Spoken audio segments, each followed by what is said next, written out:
Get your films on with the Blurs. Once an idea has taken hold of the brain, it's almost impossible to eradicate. Unpacking movies has never been more spot on, woke, fire, and just plain lit. They are lit all the time. So if you're unsure whether or not to plop down some cash for a film, check out the Blurs. When a man with a 45 meets a man with a rifle, the man with a pistol is a dead man. Brondo's got what plants crave. It's got electrolyte. You really only need to hang mean bastards.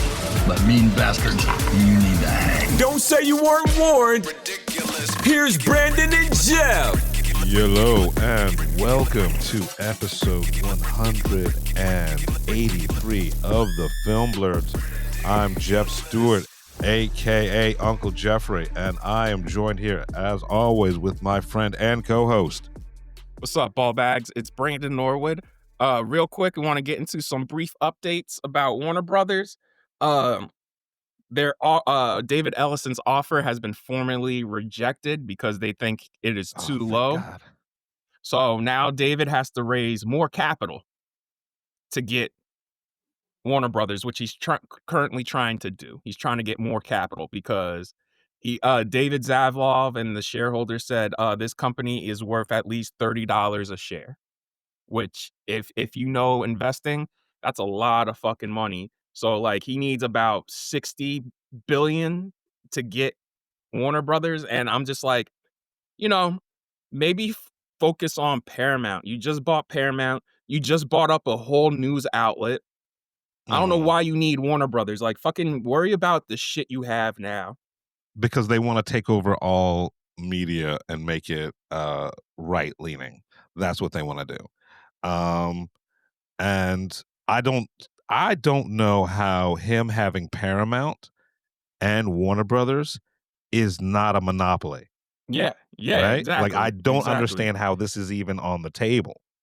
Like, we should all learn and see what happened with Disney and Fox. Because, like, now the chickens have come home to roost because, look, Disney's in a place where they are making the most blasé shit, and it is backfired all this year except for Lilo and Stitch. And then even then, people don't like the movie. I'm like, well, y'all motherfuckers went to see it. I don't know what possessed y'all thought it was going to be good in the first place.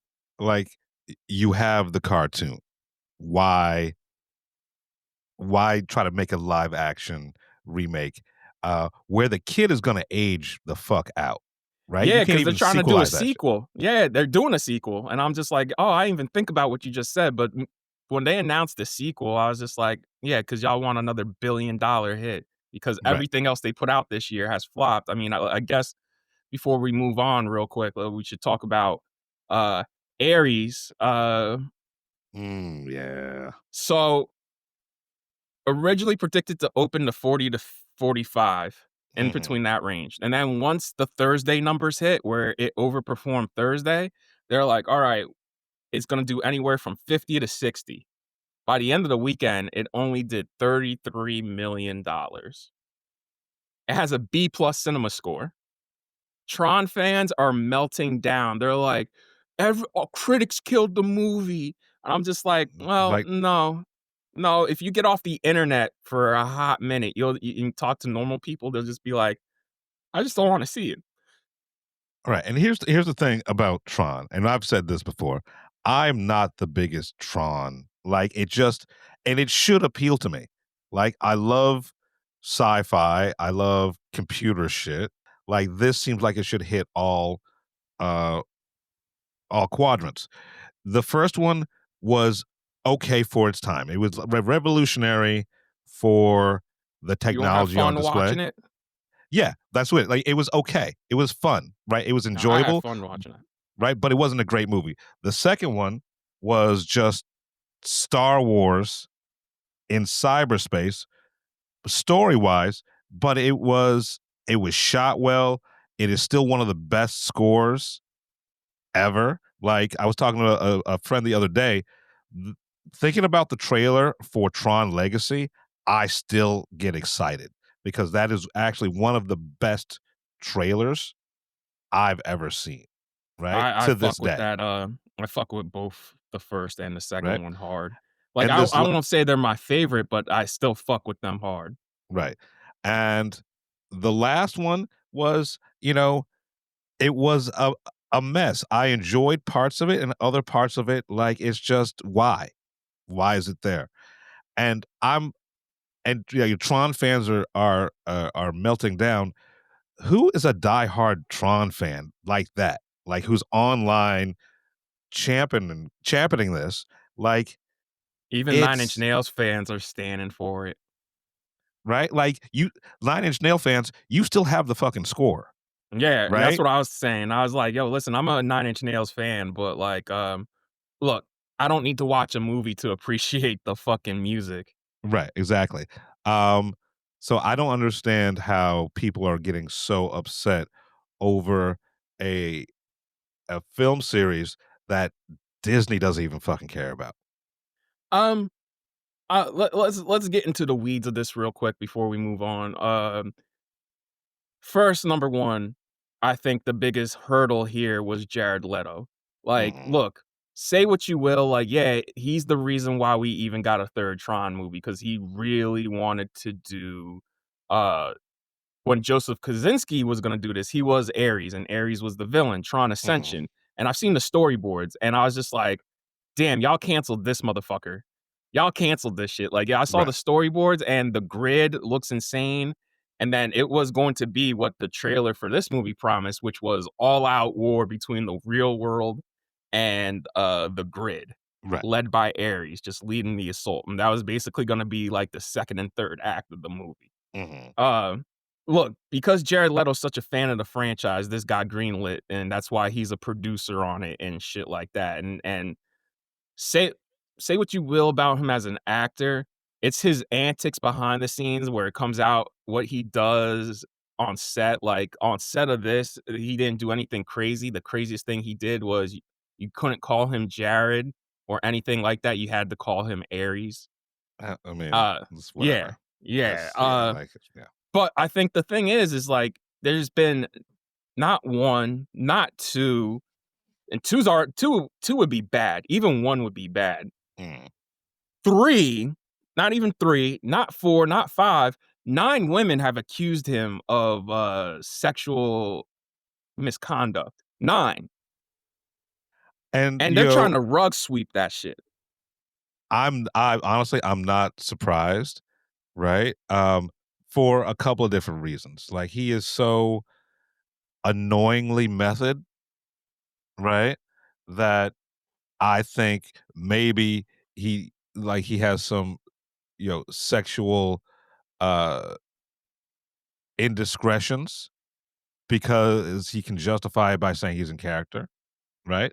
And also, we've hyped this motherfucker up so much, right? Like, when he's good, right? I'm not going to say that, but I wouldn't call him the best American actor working today. And especially his fucking antics on Suicide Squad, right? That method bullshit. Uh, so all of that leads us to, like, whenever you hear Jared Leto's in a film, it's like you're not going to see the film. You're going to see you're trying to see the end result of all the bullshit that you're waiting to hear that came out from behind the scenes. Well, with all that said, the second reason is they shot themselves in the foot by not bringing back anybody from Legacy. Like, I think that and everybody's been saying, like, "Why isn't anybody in Legacy?" And also, "Why isn't Bruce Boxleitner in here?" Like, "Where's Alan Bradley? Mm, Where's Tron?" Um, good question. Good right. question, because at least there was some consistency in the first movie. Because I rewatching these movies back to back, I even forgot Clue was in the first Tron. I was like, "Oh, yeah, Clue is Flynn's digital avatar in Mhm. the grid." So when you watch Legacy, it makes sense why Clue is the villain. So Right. I was just like, okay, all right. There's some consistency. Like at least, and I'll say this, at least Sam had some attachment to the characters from the previous movie. Like you have Bruce Boxleitner being like, bro, can you just please take over the company? Like they're fucking it Mhm. up. Uh He goes into the grid. Jeff Bridges is there. Like, you had the connections. There's no connections to the previous movie outside of some explaining away hand waving that is so vague Right. and so disconnected. I was like, oh, you guys really tried to do like a standalone reboot of this, and that is not what people wanted at all. So I didn't get the sense that they wanted a standalone reboot. I got the sense that they were building for a fourth movie. Because everybody said, like, Olivia Wilde, Garrett Hudlin, what's his face, Bruce Boxleitner, they Right. all said they were never asked. Mm-hmm.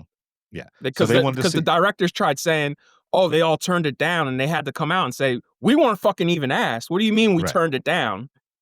And like Garrett Hudlin's gonna turn. Like, when's the last time you saw that motherfucker? Right? Tulsa like, King season 1. Well, see, I even forgot about that shit. Yeah, he runs the bar. Yep. Okay. Olivia Wilde's doing okay. Like, she's a her career kind of crashed after the whole "Don't Worry, Darling," because Right.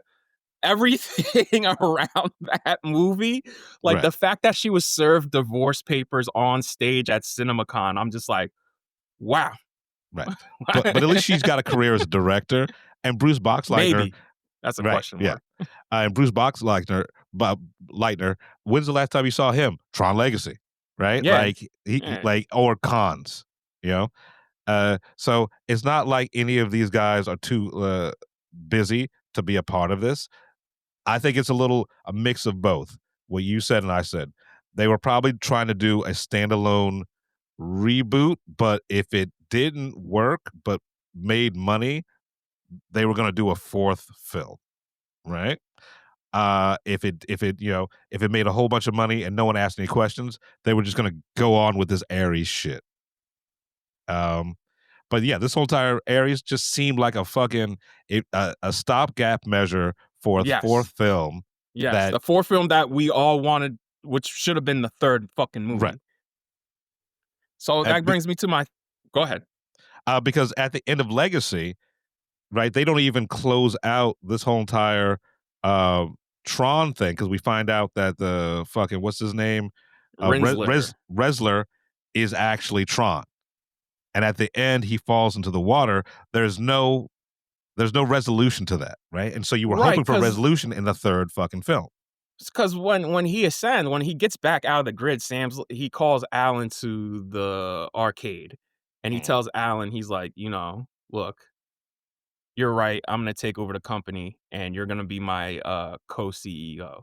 And he's so happy, and he rides off with Olivia Wilde's character, and you're thinking, oh, they're about to change the world, because there's probably something in her DNA that has like the answers to literally everything. And no mention of, because she's supposed to be some special species or something like that in the digital world, right? An ISO. They make no reference of that in Ares, which it could have totally explained why Ares became conscious, right? Yeah, he was an ISO. Like, he was the Dillinger ISO. Also, I'll get into it when we get into our watches. But I have some consistency flaws, because I saw Ares with my brother again. That brings me to come on, man. Like, that brings me to my third point.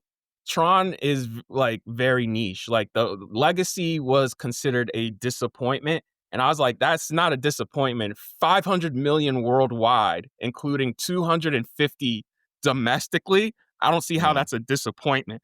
Like, y'all made profit. Like, I remember Legacy, like, Jeff, it was hard to buy toys for that movie. Like, it was hard to buy toys. The video game, which sold well, and that was a fun-ass game, and that game was in 3D. So if you had a 3D TV, you could play that motherfucker in 3D. That was a great game. The TV show that had a stacked cast, Tron Uprising, it was like literally a prequel. It got canceled because, Disney doesn't know what the fuck they're doing. But that show, I'm going to Google it right now and bring up. But yeah, look, that movie opening weekend, I remember everybody's like, oh, this is a disappointment. And I'm like, $44 million ain't really nothing to sneeze at. and adjusted for inflation. Right. So from 2010 to now, that equates to 65 million opening. Like if a movie opens to 65 in today's world, that is considered a win. Right, Huge like win. it would have been greenlit for a sequel that by that Tuesday, right? Yo, yeah. So the TV show had Elijah Wood, Bruce Boxleitner, Mandy Moore, Nate Cordry, Lance Heckerson, Emmanuel Cricky, Reginald Vell Johnson, Paul Rubens, Trisha Helfer, Donald Faison, Paul Scheer, John Glover, Kate Mara, Aaron Paul, Marsha Gay Harden, Lance Reddick, David Arquette, and Catherine Hunter. They were all voices in that fucking show. So that just shows you like Tron is not popular, but it's beloved among a lot of people. So the fact that like y'all decided to go this direction, like me personally, if I was running Disney, I'd be like, all right, so this is what we're going to do. Once Joseph Kosinski has a break in his schedule, lock that motherfucker down. Tron Ascension is greenlit. Jared, you can be a producer on it, but you're still going to be the bad guy of this motherfucker. Like, we're just going to use the script that we were going to do in the first place. Right. Or they could have just like they could have taken the Ascension script and made it a TV show or whatever like that. There's a million different things they could have done at a cheaper price point that was more effective. Yeah. Because let me Google the budget for Legacy, dog. You keep going. So like, I'm not surprised that Tron tanked because it's not a good movie. Right. That's like that's my final point. The movie's not good, y'all. Right. And like, it's got some ideas in it and it's got some points in it that I enjoyed, but as a whole, it's meh. It's still better than the Electric State, but only barely. If I had seen this on TV, on a streaming platform, I would have said, all right, it's good enough. But they went full tilt on TV, with a theatrical rollout, taking IMAX screens from one battle after another. So, what? You look like you're dying over here. The budget for Tron Legacy was $170 million. The budget for Tron Ares was $180. So, how? Fucking how? How and why? Because like Tron Legacy felt bigger, and honestly, and it's more polished too. Like that, the effects in that motherfucker still hold up, except for Clue. Well, no, I'll give Clue a pass because at least I give Clue a pass just because I'm like, oh, well, that's supposed to be a digital program. I will say the de-aging at the beginning, because I'll be honest with you, that one shot is worse than anything we see with Clue later in the movie. Right. But here's the thing. Tron Ares actually has less digital time in the grid, effects than Legacy, right? Because a lot of the time you're spent in fucking boardrooms on city streets and in the warehouse, in the Alpines or some shit like that. Yeah, right. Well, it was shot in Vancouver. That's my other thing. I was watching it. I remember watching the first time. I'm like, damn, y'all motherfuckers went back to Vancouver. Like, nobody shoots in Vancouver anymore. It just like that city has been shot to death, and now it just looks cheap. Like that city just looks bad. And like because we just used every inch of it. I've never been to San Francisco, but I can tell that wasn't San Francisco. Yo, right? Like I can just fucking tell. No place in America is there a city surrounded by a forest, unless you can consider Colorado, I guess, Denver. But Denver's surrounded by mountains. You know what I'm saying? I mean, like Seattle and stuff like that. Like you can get away with, but not like that. Not like that, because like in the movie, you could see like when they leave the forest, it dips. Like it looks like Pittsburgh, where the city just goes into a bowl. And I'm like, there's no city like that in America, dog. Right. Like, but beside, like, if the movie was fantastic, you could get past that. You really could. But because the movie is, and it's not horrible, it's just not good. And I think that's worse. I'd rather it be horrible. Let's save this for what have you watched lately, so we can All get right. into it when we do our the rewatch. All right, so Jeff, what have you watched lately? What are you watching? All right. Before we get into what I've been watching, which is going to be relatively short singularly, and we probably have some crossover shit. I want to, we got to do the death watch, right? Like a whole bunch of people died this past week. I want to start with the one that really hurt me because I was a fan of this motherfucker. Now, like, I count my stars lucky that I got to go to one of his final shows, which was the very first iteration of Made in America. That's the festival in Philly that's run by Jay-Z. I went for like the first 3 or 4 years before I'm just like, man, I can't do festivals no more. Right. D'Angelo. We will never have another D'Angelo album again. We waited. I remember like Voodoo dropped in 2000 and we waited like 18 years for his follow-up. Came out at a real, and it's a politically charged album. And honestly, that album now holds more weight today than when it did when it came out. R.I.P. D'Angelo. Like there will never be a artist like him ever again. Like he successfully melded R&B, hip hop, and hard rock all into one sound. Like it was just singular. Like I know people are just like, oh, I remember seeing him and some older woman. She's like, "This is for girls, you know that, right?" And I'm like, "What do you mean?" And she's like, "He's gonna strip down on stage." I was like, "What are you talking about? He's gonna strip down on stage?" She's like, "He did it in the video. Remember the video?" I was just like, he hates that video for that exact reason. Right. He didn't want to be a sex symbol, right? That video made him a sex symbol. But before that video, he was still putting out bangers. Right, because Black, his first album, Brown Sugar, a masterpiece. Voodoo, is seriously one of the, like, you can ask anybody. Anybody will tell you, like, oh, that's one of the best albums ever made. Black Messiah. Man, that I was not expecting like a Sly and the Family Stone album from D'Angelo, and that's basically what that is. Right. Like him and a handful of others, they literally created neo soul. Like they created a whole entire fucking genre. You should have seen her face once the performance was done, though.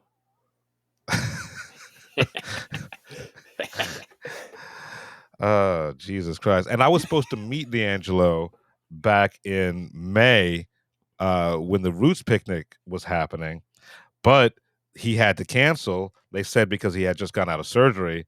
So little did we know that like cancer. it was bigger. It was bigger than they were letting on. Yeah. So yeah, rip D'Angelo. Also this weekend, because it comes in threes. Diane Keaton. Yeah, that chick took me by surprise because you see her all the time. She's walking around talking. She is, for a 70, she is spry. You know what I'm saying? Like she's going around. Wasn't she just in a movie? She's always in a movie. That's the thing. She's always in a movie. You know what I'm saying? Like, I think they just said last night what her cause of death is, and I'm going to Google it now. But I mean, damn, I remember reading that. I'm like, damn, that hurts, man. That fucking hurts. She wasn't even that old, man.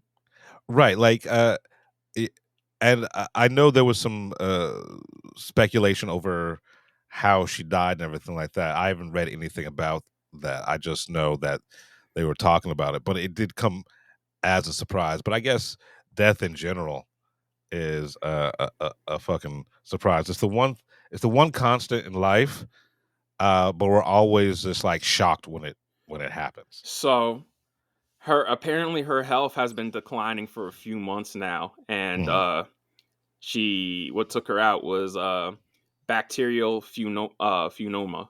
I forget, once you get older, pneumoma, that shit is deadly. That shit is deadly. That's why you get your shots, baby.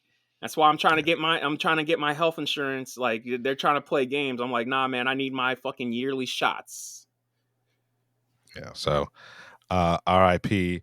to Diane Keaton, and also I'm going to give a shout out to someone that a lot of you don't know by name, but you know his work. Drew Struzan. Struzan, yeah, one of the Yep. best artists ever. Created some of the most iconic posters ever, and that shit took me by surprise. I was like, damn, D'Angelo died yesterday. Drew Struzan today. I was just like, y'all, like, we've lost a lot of legends this year, and it's got to stop. Yeah.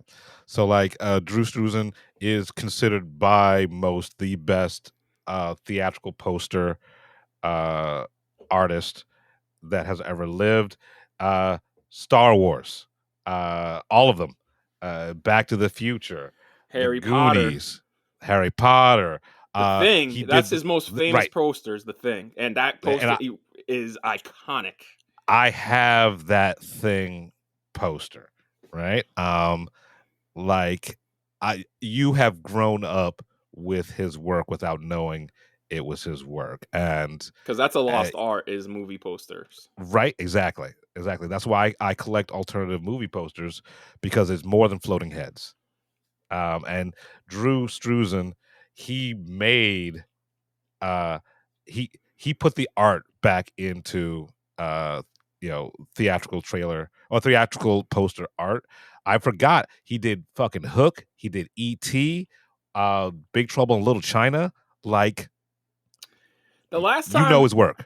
The last time posters were cool, it was the teaser poster for Oppenheimer, where he is very tiny at the top, at the bottom of the poster, and the rest of the poster is just a wall of fire, and it just says Oppenheimer, a film by Christopher Nolan, shot in IMAX, and it has the date. I was like, that's cool. The only other poster I think is cool is the poster for the Odyssey, where it's a statue of the goddess Athena, and it just says The Odyssey, shot entirely in IMAX, a film by Christopher Nolan. And the tagline, Defy the Gods. I think those posters, I was like, you don't get posters like that anymore. They're usually garbage. Like, the last poster before that I thought was cool was for the second Hunger Games, the IMAX poster. It was done by Klaus Kinski, where he does perfect symmetry sculptures. So he did a sculpture and made it into a poster. And if you Google that, the IMAX poster for Catching Fire, it's one of the best posters I've ever seen. And then the only other poster recently I can say was great for a movie was the poster for Gravity, where it's just a shot of Sandra Bullock just floating off into the void. And that's it. Yeah. So I mean, it is a lost art. A lost art, and one of the masters of it is gone. So R.I.P. Drew Struzan. And I just found this out this just happened yesterday. I'm not a big fan, but I know some motherfuckers who are going to be devastated. Ace Frehley from Kiss. Passed on yesterday.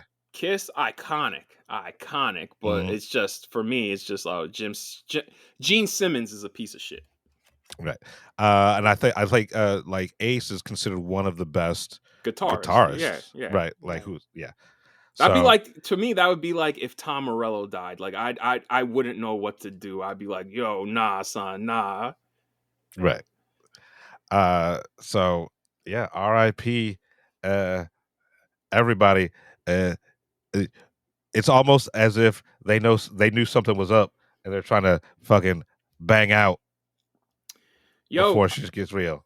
Yo, I mean, Dick Van Dyke, he is 91. He's still walking red carpets, doing the cane twist as he's going down the red carpets, dancing and shit. And he's just like, honestly, I hope I'm being taken out soon because I fucking hate Trump. He's just like, I want to go now.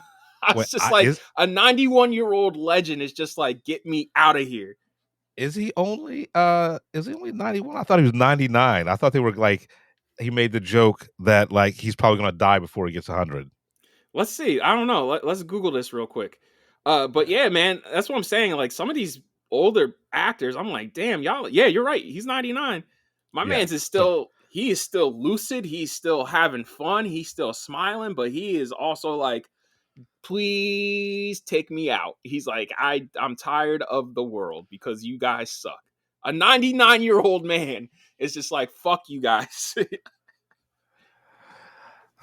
So there we go. There's the RIP. So let me get into what I've watched lately. Like I said, it's going to be relatively quick. I forgot to talk about, but we'll start off with the one movie I watched that's not going to be in the main review that I was supposed to talk about last week. Dracula, let me get it, A Love Tale. Fuck is that?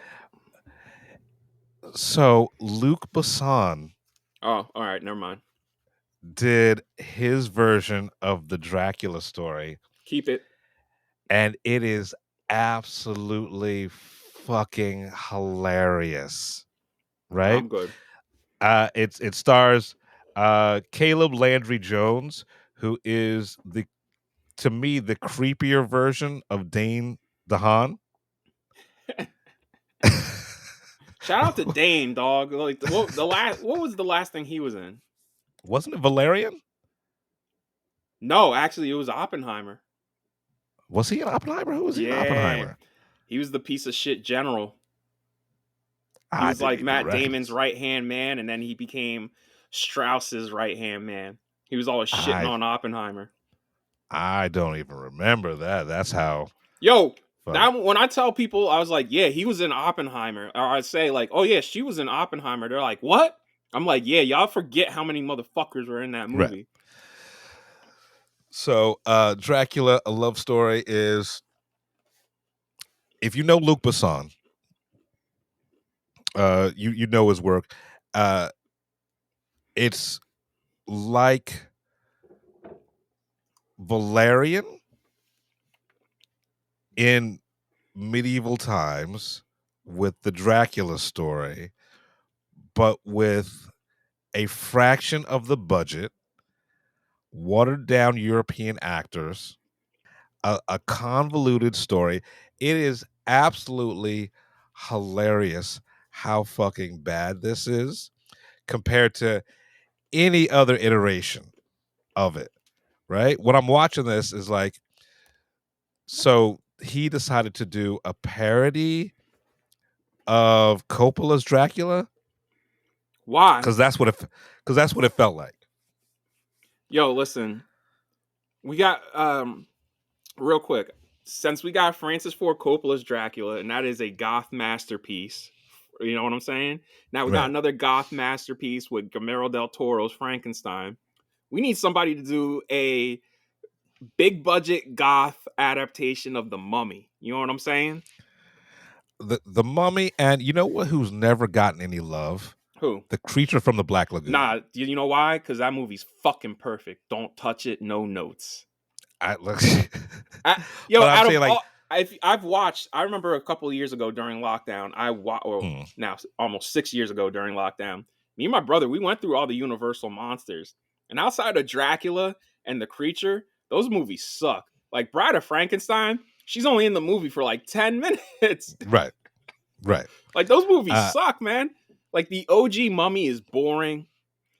Frankenstein, it's whatever. You know what I'm saying? Like, and like, I don't understand how. I mean, we've talked about this for years. My pitch to reboot the Dark Universe, but it's too late to do it now because that whole entire Stranger Things fervor is over with. Right? Yo, listen. You do it in the style of what Guillermo and Francis Ford Coppola did. That's your Dark Universe. Do goth versions of these monsters.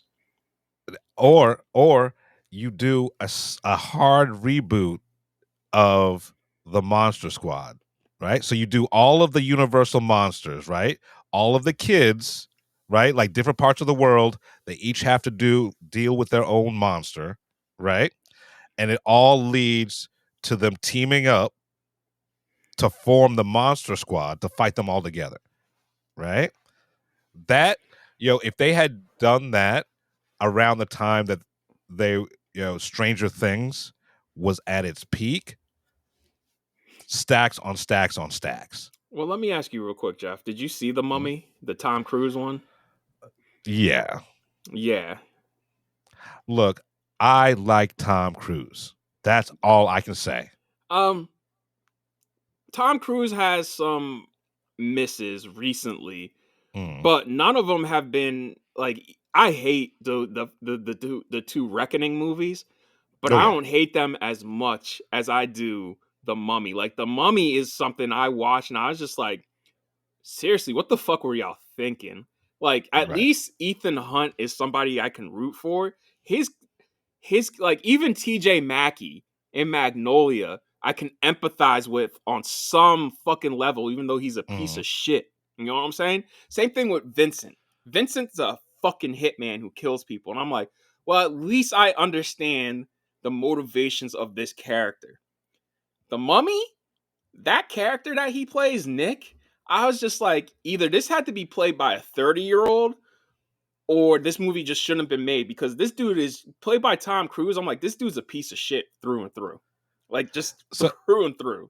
So The Mummy felt like they Fake had ass the Indiana rights, Jones. or they had the rights to Uncharted, right? The video game, and they were like, all right, we have a pretty cool Uncharted script, but we also have The Mummy. So let's smash them together and put Tom Cruise in there. Yo, look, Uncharted the movie is terrible, but even that is better than the Dark Universe Mummy. Like that shit, like you guys don't understand how bad that movie is. Like that movie is fucking awful. And I mean awful with a capital A. I like the leaps in logic Yes. in that movie. The fact that the characters do shit where they're like, please don't do this because it'll be the end of the world. And they do it anyway. Right.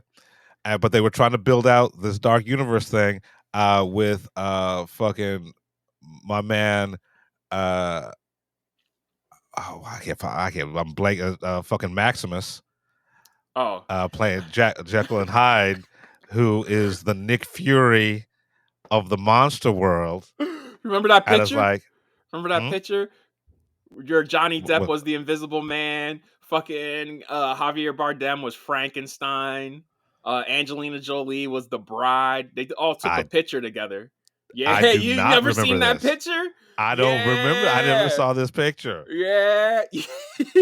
Yo, and look, I'm not mad at that fucking cast, right?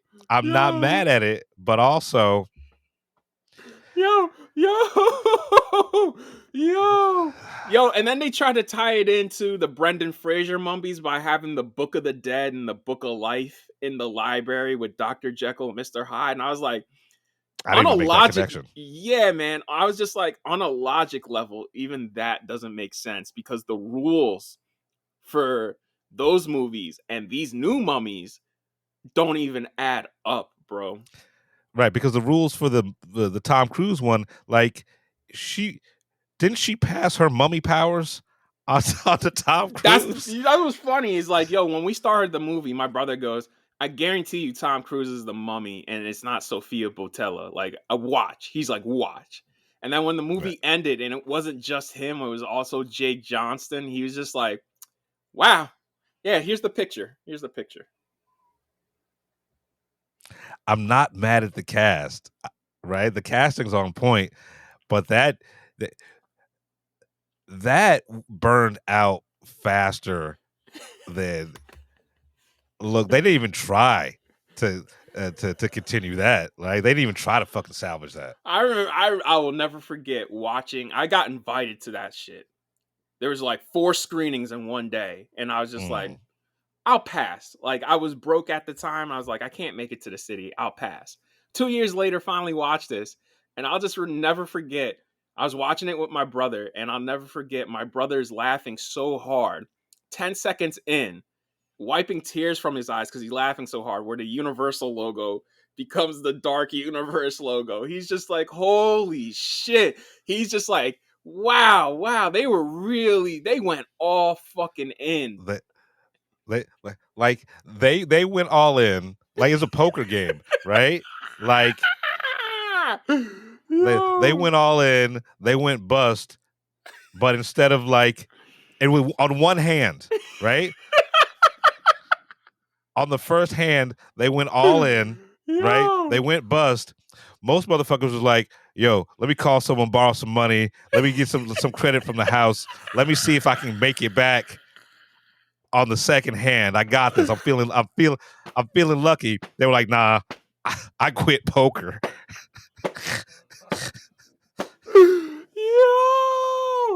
Yo, Collider. They used to have a dude who wrote for them called Matt Goldberg. Matt Goldberg wrote a scathing review of that movie, and because of that day that all those screenings were happening, they had one at Lincoln Square at that fucking huge IMAX where the dude who runs Collider, I'm not gonna say his name just because like I'm not trying to get fucking us in trouble, and I got nothing against the dude, but he posted that review and killed it immediately. Like, it was up for about 24 hours and he killed it because he was moderating a Q&A with Tom Cruise at the Lincoln Square IMAX because that was a Collider screening. Well, I was just nigga, yeah. I was just like, yo, how bad was that review that it was like, listen, I read the review and that was another reason why I was just like, oh, I dodged a bullet. Like, I read that review and I was like, Jesus Christ. And then 24 hours later, no review for the month. So. I've never seen an outlet kill their own review because of clout and internal reasons. Usually when outlets kill a review, it's because like people are coming at them from all sides. You know what I'm saying? Right. So yeah. Listen, Jeff, look, I will say this, Jeff. We could do a fucking scathing ass review, and then we'll still do a Q&A. And I'll look the dude in the face and be like, yo, we're going to keep that review up. Like, that's just our journalistic integrity, baby. Like, we might not like this movie, but we're going to sit here and talk about it with you. Right. Well, I want to have that Q&A where it's just like, what the fuck were you thinking? Right? Like, I want to do. I want to do one for Argyle because Argyle broke me. Every movie I've seen since Argyle, I have never gotten that mad since then because it was just something. That movie broke me from every fucking angle. And like the oil ice from the oil ice skating to the bad CG. Like, the entire movie is shot in front of a green screen. It makes no sense. The plot is fucking nonsense. The acting is fine, but they all feel like they're in different rooms, even when they're acting against each other. It's insane. I'm like, what the fuck, man? And then to find out after we left that there was a post-credit scene tying this shit back into Kingsman, and somebody I've still never seen. I haven't either, nor will I. Somebody recently asked the dude running Fox right now. They're like, we heard Matthew Vaughn wanted to finish the Eggsy trilogy and clean up the Kingsman and finish that and then do a Kingsman TV show. What's going on with the Kingsman franchise? And the dude running Fox is like, yeah, nah, there's no more Kingsman. He's like, nah. He's like, that's done. Yeah. They might sell it off to somebody. Yeah. That dude said that shit so quick. It's like, nah. He's like, no more Kingsman. I don't think anybody's gonna shed a tear over that either. Look, the first one was a banger. Right. And then they made every wrong choice you could for the sequel and the prequel. Right. And then, then you have Argyle, which is a side quest, right? And it doesn't make sense because now there's a book published, an actual Argyle book. And I'm like, this just doesn't make sense to me. What Argyle story is so good that y'all wrote it, that we're reading a fictional character? It's like a Russian nesting doll where, it's a fictional thing. Here's a real thing. But it's another fictional thing. Yeah, right. Yeah. The best thing about Argyle is Bryce Dallas Howard's dress. Damn, you're still on that shit. I'm still up. Jesus Look, Christ. that was a perfect amount of thickness. That was the only reason I could get Alright. through that fucking last act, because the fucking CGI smoke bombs, You know porn's explosions. free, right? What? You know porn's free, Yeah, bro. I realized that, but that was the only highlight of that movie for me. The rest of it was even the action Yeah. was like meh. Yeah. Like the combat, like Yeah. And that's the one thing Matthew Vaughn excels at. But like the Mhm. last time the combat has been good was like the first Kingsman, because like ain't nothing that really church scene. nothing's really too memorable from the sequel or the prequel. I'll never forget. There was a critic sitting next to me during Kingsman 2, because I went to the press screening for that. And you Right. know, what's his face? Pedro Pascal, he had the 6-shooter, right? The Yeah. 6-shooter pistol. Mm-hmm. It got to an action scene where this nigga was just shooting everybody, and he leans over to me. He's like, "How does he still have bullets though with that pistol?" And I was like, I was so checked out. I was just like, that didn't even cross my mind. Man, look, magic. Fuck it, let's call it magic. Loud as fuck, like magic. Yeah, like I remember a set piece was Eggsy trying to escape a ski lift that was spinning really fast. Wasn't there like a bow whip in here, something like that? Didn't one of the characters have a? Yeah, that was Pedro. Yeah, all right, yeah, sure. Channing Tatum's. I remember they promoted Channing Tatum being like a cowboy. He's in it, and that motherfucker's in it for like 10 minutes. Halle Berry's literally at a computer the entire movie. They kill off Mark Strong. They kill off fucking the girl from the first movie who we all loved. I was like, you kill off Mark Strong, you kill off the girl in order to bring back Colin Firth. That was not worth it at all. Oh, that's right. I forgot they brought back Colin Firth. And after he got shot in the fucking head. And it is the way they bring him back. I was just like, y'all. Just put an eye patch on him. Y'all. I was just like, y'all. Like y'all killed off 2 characters to bring back Colin Firth. Right. Like, honestly, Kingsman should have been the 3 of them. Eggsy, the girl, and Mark Strong. Mm-hmm. It wasn't it for like the first 10 minutes? Man, I don't oh fucking let me move on. We just start reliving horrible fucking movies from the last 10 years. That should be an episode. It's just like the fucking evil villains. I owe Matthew Vaughn 1,000 cuts for Argyle, dog. I owe you 1,000 cuts, bro. Like, seriously.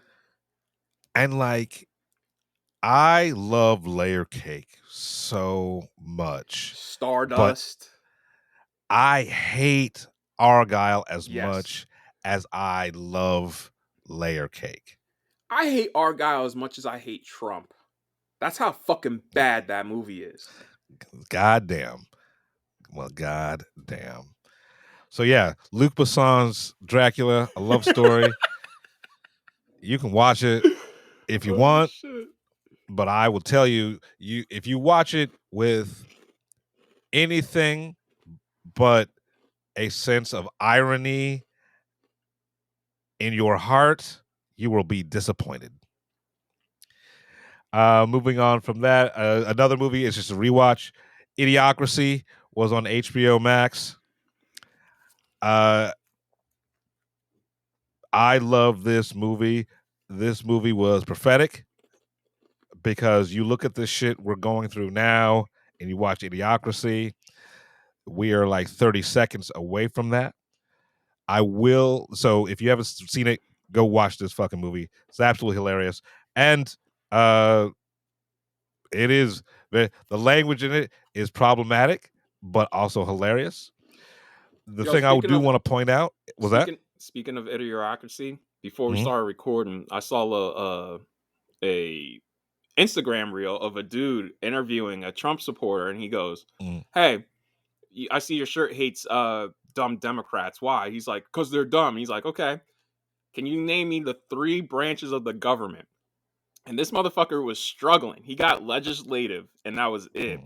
And some lady comes over. He's like, he may be a little drunk. And then another woman goes, what does this have to do with politics? And I was just like, are you fucking insane? That's insane? fucking politics. Are you insane? Yo, executive, legislative, judicial. That's the fucking you can ask a 10-year-old that, right? Look, you can't talk about politics if you can't give me the basic. Like, first thing they teach you in fucking civics. You learned that shit in like 3rd or 4th grade, dog. Right. Look, if you can't, like, you know what? If you can't name the 3 branches, you don't get to vote. What does this have to do with politics? I'm like, the fuck is wrong with you? Huh. And then he ended the clip. You know how the clip ends? He's like, okay, but you hate dumb Democrats. And he just goes, yeah. He's like, okay. Right. But you are also dumb. What does I had to go to the comments, and everybody had the same reaction as me. It wasn't even the guy, and he couldn't name the 3 legislative branches. It was literally that comment where everybody's like, holy shit. Right. Like, I mean, that's bad enough that he couldn't name the 3 branches of the government, but the fact that this bitch really said, what does this have to do with politics?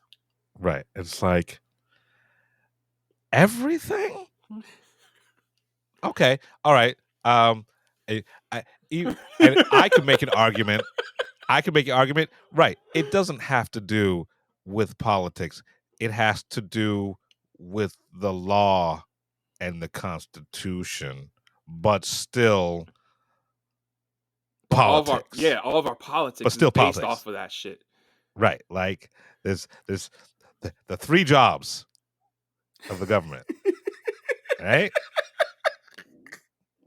These are elected, and you elect officials to carry out those jobs. You know, Jeff, there's some days where I'm like, man, I'm not that smart, huh? And then I see shit like that, and I'm like, oh, never mind. I'm smart enough to know that I'm not the dumbest person. Yeah, right? I'm starting to realize that. I'm like, oh, yo, people made fun of me for being quote unquote simple. But then I see shit nowadays, and I'm just like, I have more common sense and knowledge than 90% of you motherfuckers. Right. Like, I'm not dumb. I'm not, Jesus Christ. America, you in danger, girl. I don't know what to fucking say. So Idiocracy. It is pretty much it is America in about 6 months. The 2 things I want to point out is Trump wants to have a UFC fight in front of the White House for the 250th birthday, and then watching Idiocracy, where they elect a wrestler who as the president of the United States. It's just like, this is a little too close to home. But I'd never watched through the credits of Idiocracy, and there's a post-credit that is a hilarious callback joke to something that's throughout the whole entire movie. I don't want to ruin it for anybody who's never seen Idiocracy, but stay to the very end. It's absolutely like, when I saw this, it was like, holy shit. I'm mad that I have not. It's been fucking 20 years and I'm just now seeing this. All right. Moving on from those 2 movies. We're going to talk about TV real quick. The final season of Solar Opposites. Oh, damn. You finished it. Yeah, man. I guess I finished it. My nigga finished it. Like, you know what? I'm not going to lie. I didn't finish it. I watched but all of it was on. right? All of it played on my TV. I can't fucking recall a single goddamn episode. I haven't liked this show since the second, third season, Yeah, I maybe. was about to say, like, the third season was when I was like, oh, that was the last time it was good. And Right. then, yeah, the first season that Dan Stevens took over, I was just like, wow, the writing. It's not that Dan Stevens took over; it was just the writing just fell off a Right. cliff. Yeah. I'm a big fan of Rick and Morty. And I know you hate that shit, but I love it. The writing on Rick and Morty at least has stayed consistent after Justin Roiland left, right? Solar Opposites, as soon as he was kicked off for being a fucking scumbag, right? Nose fucking dive. So so this last season, I guess season 6 is the same as season 5, which is the same as season 4, as in they exist. And if you pay attention long enough, you may see something humorous. Oh, did the people But in the wall escape? well, I don't know. I think they did because like the whole entire this season, the people in the wall, they were trying to escape to get the shrinking ray. But I've got to go and rewatch those because honestly, the shit in the wall is much more interesting than the alien shit. So I actually have to rewatch all that bullshit. I did catch the last episode, which is I think is an indicator of how the show is in general these last couple of seasons. It was fucking phoned in, right? It was like one of those, it felt like a regular episode. And at the end, it was like, and then Yumulak goes off to do this. And the pupa goes off to do this. And they live happily ever after, right? It was such a fucking phoned in ending. But it's indicative of the quality of the show. So you don't actually have to watch the show, right? You don't have to watch that last season because the last episode of this series feels like just another episode of the show with I no mean, with that's with how Atlanta took it out. what was that? I mean, that's how Atlanta and King of the Hill initially that's how King of the Hill ended. It was just another episode, and same with Atlanta. It was just another episode. Right, but they were good episodes, right? Like this show is not. It hasn't been good for X amount of seasons, and I'm kind of glad it's gone. Like fucking Solar Opposites, you can catch the first 4 seasons on Netflix, and you can catch the whole entire thing on Hulu. Damn, this shit! It was a Hulu original. What the fuck is it doing on Netflix? Man, fucking because Yo, this streaming shit is a fucking Ponzi scheme now. I was about to say it's a fucking Ponzi scheme, man. Jesus Right? Christ! Because like the only reason I knew that this last season of Solar Opposites was coming on is because on Netflix they showed the first 3 seasons of it. I was like, oh, let me go back and watch. Right? So I get to the 3rd season, it's like, all right, I know there's more seasons. Let me hop on Hulu just to see how much hatred I should give this show. And it's like, oh, there they fucking are. These new episodes. So Solar Opposites, it exists. You can watch it if you want to, or don't. I suggest don't. I've been meaning to talk about this. The 2nd season of Gen V is on. So Gen V is a spinoff of The Boys. It's about the school that they train the heroes at and all the nefarious things going on.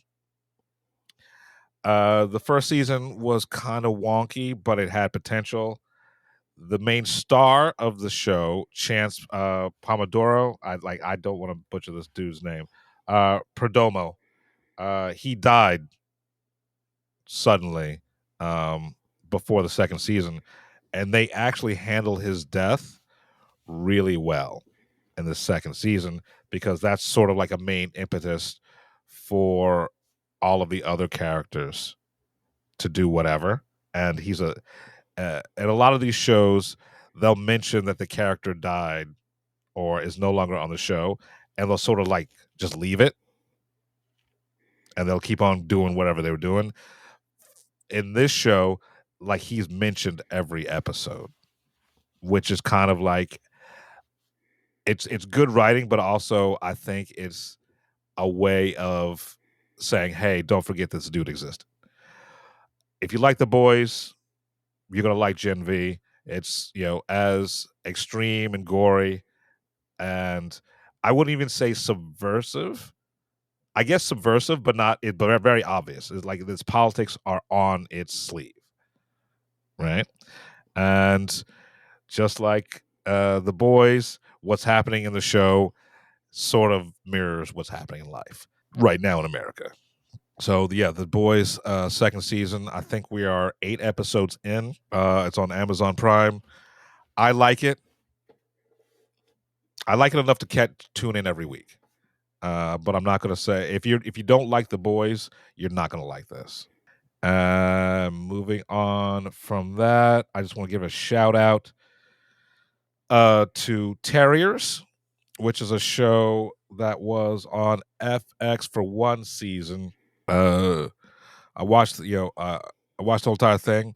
It's a great California noir show. I'm mad that it only got one season.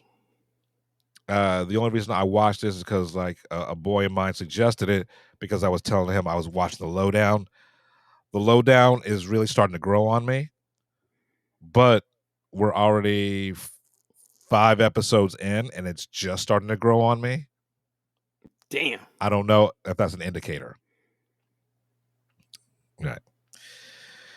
So yeah, that was 2 birds, 1 stone. Moving on from that, I don't know. Did you watch The Chair Company?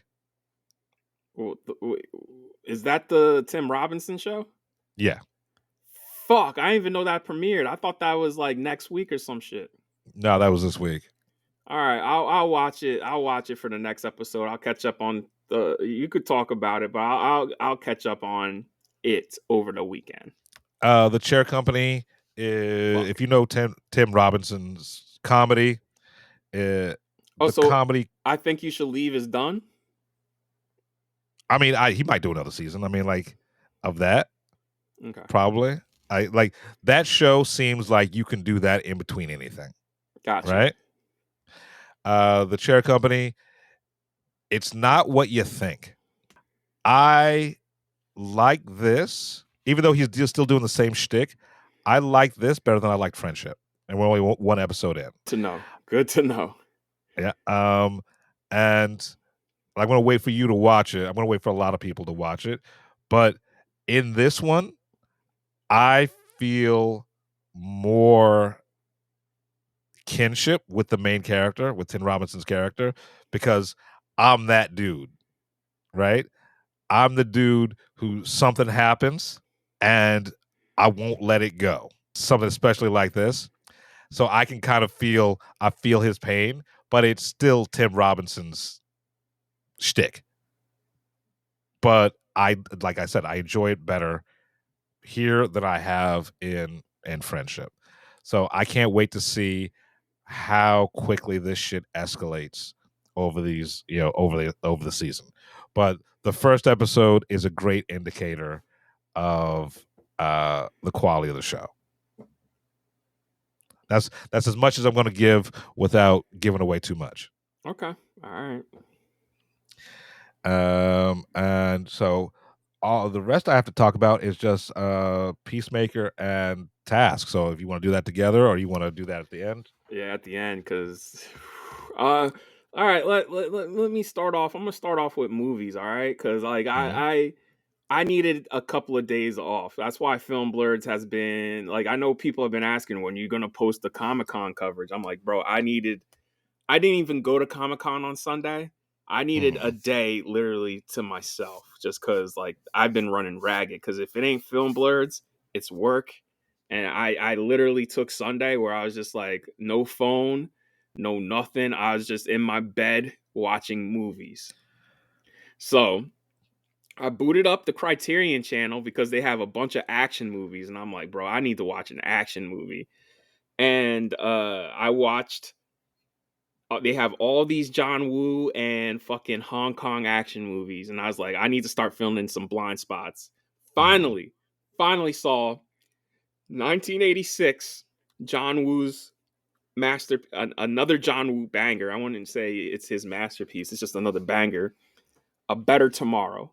I thought Chow Yun Fat was the lead character in this. He is not.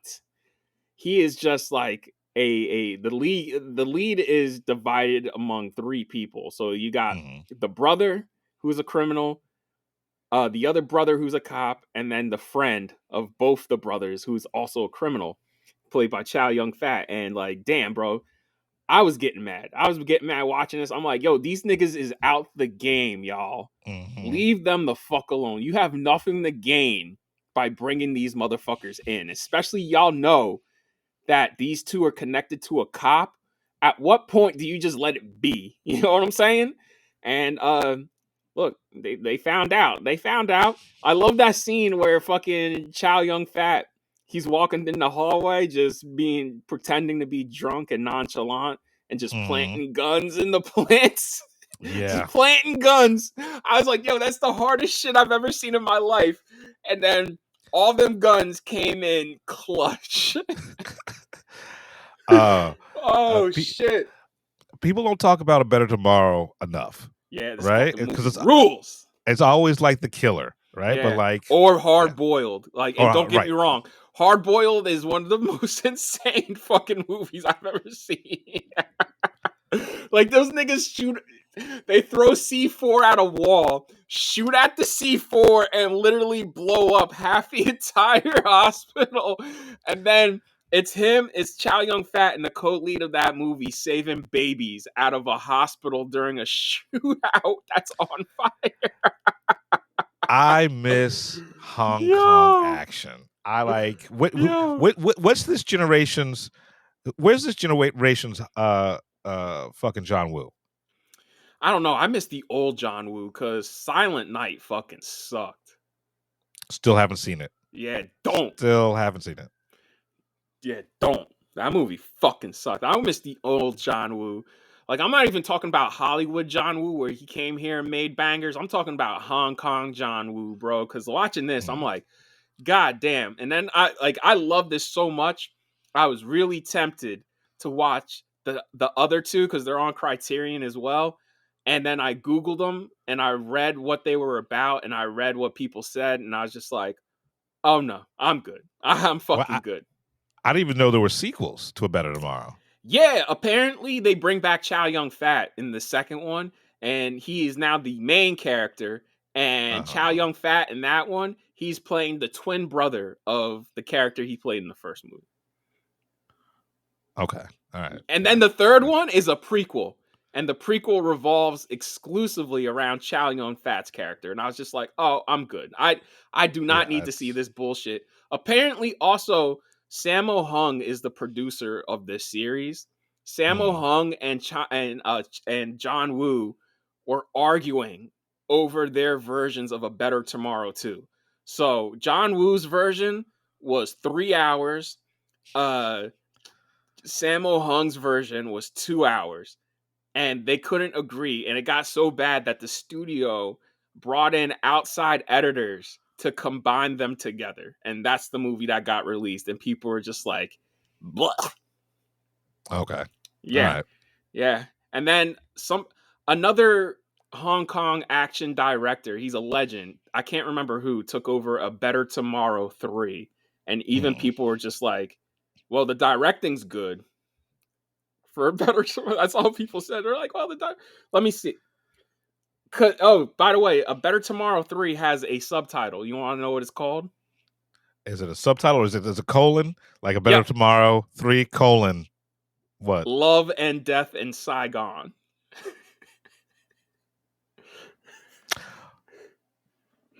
Sure. Okay. Directed by Fine. Sue Hark, who is a Hong Kong action legend. Like he's directed some fucking movies, bro. But look, the fact that they swapped out John Woo with Sue Hark, even that couldn't get me to watch these sequels. I'm just like, you know what? I'll just stick with. This is why around the world we all suffer from. Oh, the first one made money, gotta do a sequel, even though one of the main three characters fucking dies at the end of A Better Tomorrow.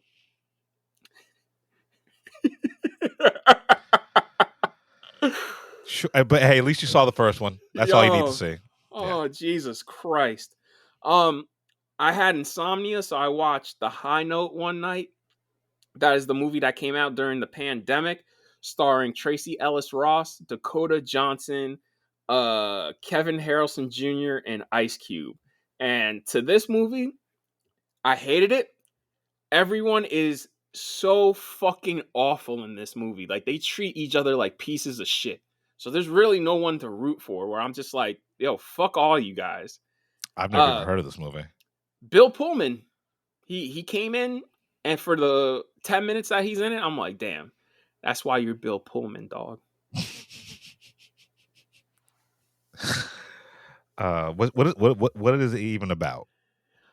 Tracy Ellis Ross is a she's basically the Aretha Franklin of this world. If you know what I'm saying, like legendary soul singer. Dakota Johnson is her wayward assistant because she's just being abused by her and Ice Cube's the manager, and they're just like fucking verbally abusing her and putting her down and like, you're a fuck up, you can't do anything right. Meanwhile, on the side, she's trying to be a music producer. So she's going behind Tracy Ellis Ross's back and doing her own remixes of her old songs for a remix album, and also producing Kevin Harrelson Jr.'s debut album because he's an up and coming artist. And there is a twist with Tracy Ellis Ross and Kevin Harrelson Jr.'s character. You want to know what it is? It's fucking stupid. Are they sleeping together? Is it one of those fucking Will Smith, Jada Pinkett Smith situations? No.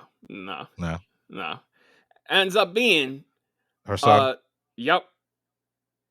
And when she finds out that they've been working together, she's like, "Are you two dating?" And Dakota Johnson goes, "No." And Kelvin Harrison's like, "Well, yeah, we are." I'm just like, Jesus Christ, this fucking shit's. So it feels like The Devil Wears Prada mixed with Dreamgirls mixed with A Star Is Born. Sure.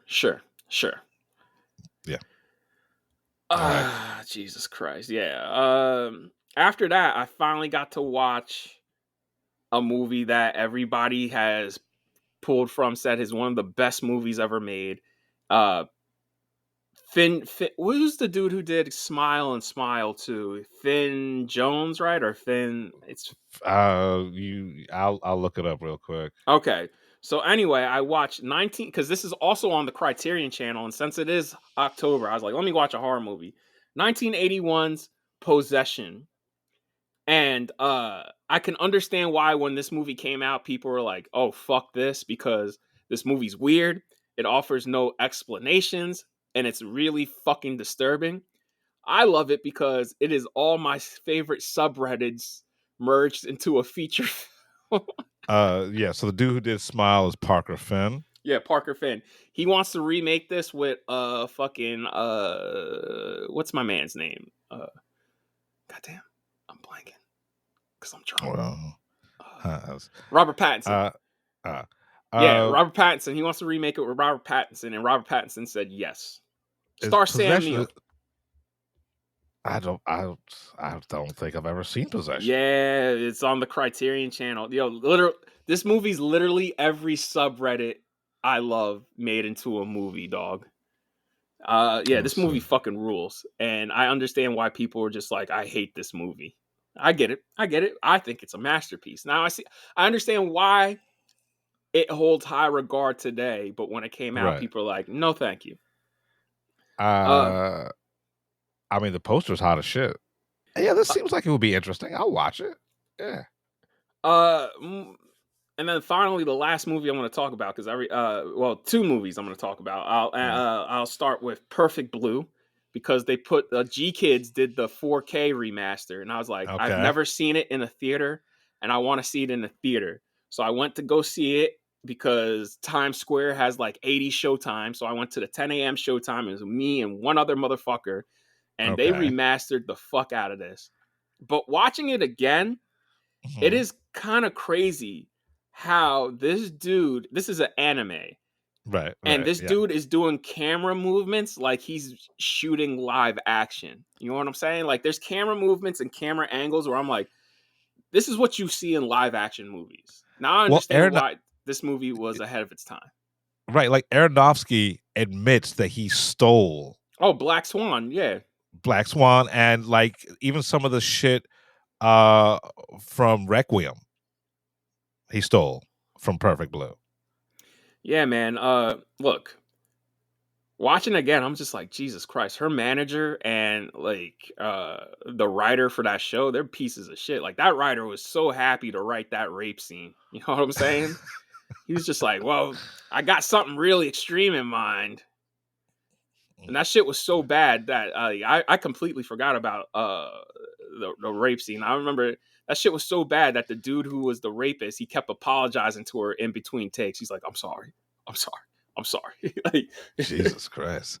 I haven't seen this movie in for fucking ever. yeah, yeah.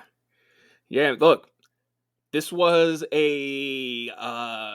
like Nostradamus, dog, because this is just how we treat famous people now. Like, oh, once they're mature, we want to see them nude, we want to see them sexualized, we want to see them beaten. You have people talking shit about them online. Like, this is basically social media, the movie before social media, Yeah. and what it I mean, does look, to somebody's psyche. look, we build people up just to tear them down. And Uh, we Yo, I want to give a shout out. Shout out to Shakoshi Khan. R.I.P. He's like Millennium actress now. I want to rewatch because I haven't seen that in a minute. Paprika, I want to rewatch because I haven't seen that in a minute. And like I know a lot of Inception comes from Paprika. I saw Inception before I saw Paprika.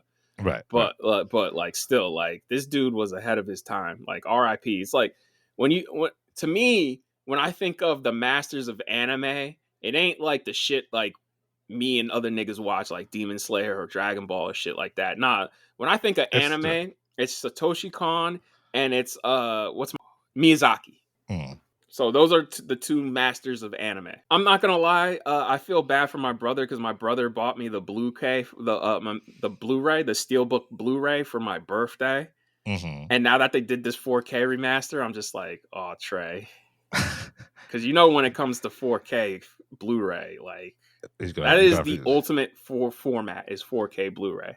You're just gonna have to get another one I might switch disc honestly. and return it, right? What? No. I'm just gonna put actually, you know what? People been doing that with Amazon. That's why I'm very hesitant on ordering from Amazon unless it's a pre-order. Because I pre-ordered 2 movies that I'm gonna watch sometime this weekend. I got in F1 4K, pristine condition. It was a steelbook. Sadly, the digital copy can only be used on iTunes. Okay. Apple. Yeah, I didn't realize that people were still buying movies off of iTunes. You know, when you think of digital copies, you think of Movies Anywhere or Fandango at home. Like the fact that now I'm gonna have a whole ass movie locked into iTunes, something I don't even use anymore. I'm just like, all right, fucking. And then I got the steelbook for Fantastic Four, so I'm gonna watch that this weekend too. Like I got 2 movies I know I'm going to be playing at ignorant levels this weekend at some time. That I'm excited to see how they look, how the transfers are. I know F1's transfer is going to be amazing because Joseph Kosinski gives a fuck. Right. It's Fantastic Four. That's the big question mark because you know how Disney is. I'm already pissed off because, you know, instead of using 100 gig Blu-ray, because that's the best quality is 100 gig, they put it on a 66 gig Blu-ray. I mean, did they save space by no extras, or do you think there's compression? I think it's compression, and the only extra on there is the commentary. But still, like, come on. Right. In this day and age, like, use 100 gig Blu-ray, dog. It's not going to cost them any more money. Hell no. Moving on, the last movie I'm going to talk about is I did a IMAX 3D rewatch of Tron Ares. The best thing about this was the cocktail I got. The cocktail I got, they put a coaster on it, and that shit fucking had a blinking light. Like, I walked into the theater, and everybody was staring at me and my drink because my light was flashing red. My drink was flashing red. Wait, did you get to keep the coaster? Oh, yeah. Like, I still have the cup. That shit works. Like, and then I didn't realize, they don't tell you how to turn it off. So the movie, the trick, right before the trick, you know how it goes, it all starts with a spark. I was like, damn, I gotta turn this shit off. And I started looking at it, and I started hitting the buttons. It turns solid red, and then you hit it again, it flashes not as fast as they had it on, but just like on, Pulse. off. Oh, yep. And then I hit it again, I turned it off, and I turned to my brother. I was like, man, I wish they told you this at the fucking bar. And the dude there's a dude who decided to buy a seat right next to me, and he just stared at me the whole time. And even when I turned it off, he kept staring at me, and I turned to him, and he finally looked at the screen. I'm like, motherfucker, even the previews haven't started yet, you fucking bitch. Like, don't buy seats right next to somebody if you're gonna be like that. And I bet there were plenty of seats open, right? There were probably plenty of seats open. It was him by himself too, and you know who it was. It was them. It was one of them. Yeah. You fucking bitch. Fucking Christopher Columbus. The seat next to you. Anyways, 3D was okay. I was surprised. Like, the 3D in Fantastic Four was much better, if you can believe that. Yeah, I mean, look, no one. I don't know anyone who's seen this movie, but especially online, I haven't seen any hype behind the 3D. No one said, the movie's fucking whatever, but the 3D's great.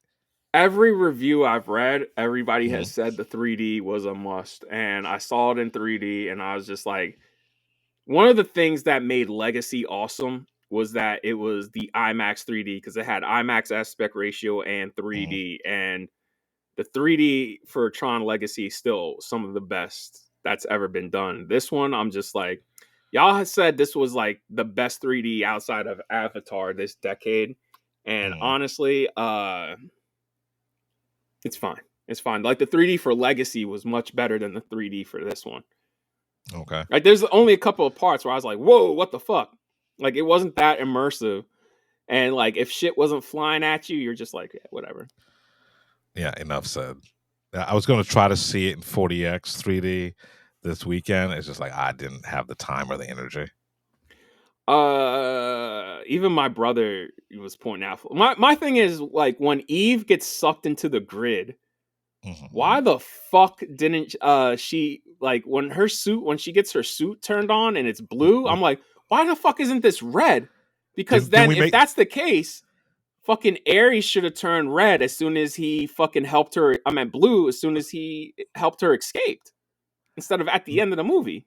We made this comment in our review, right? And we sort of had to do some mental gymnastics to like figure it out. And so we're like, all right, well, since she's from the Flynn grid, maybe she's always blue.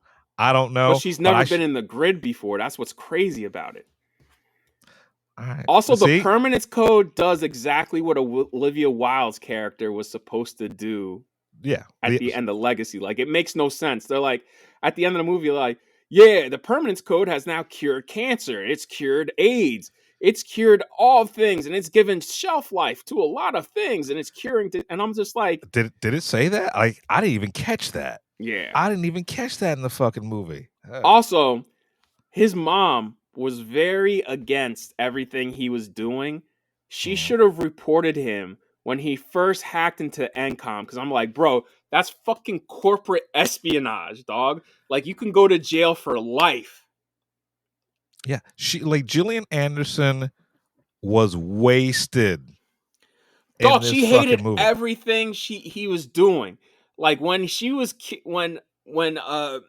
Greta and Ares escapes from the grid and she sees, and all she does is slap him, I'm like, no, bitch, you go to the police, because he ordered Athena to go after her and get her back. I'm like, bro, that's kidnapping and possible murder. I'm fucking gonna go. And also, my thing is, Dillinger puts on a whole show for investors. about this technology, and not a single fucking person thinks to report, yo, these things are flying around shooting at NCOM. There's a recognizer coming down on the city. Nobody thinks to report. Or the police. Like, all this shit's coming straight from Dillinger headquarters. Well, I mean, I can understand no one who was in that room reporting, because that's fucking, if it gets out that it was Dillinger, their stock's gonna crash. Right? So I get them. But they haven't invested in that shit yet. I thought You know I thought they were the board. I thought they was just showboating. No, those board. Were investors. He was like, yo, I can sell you. Those people are like Halliburton. You know what I mean? Or Lockheed Martin. You know what I'm saying? Where he's trying to sell Ares as a weapon. That's how little they cared about story, that none of that fucking shit is clear. It only becomes clear when you watch it the second time.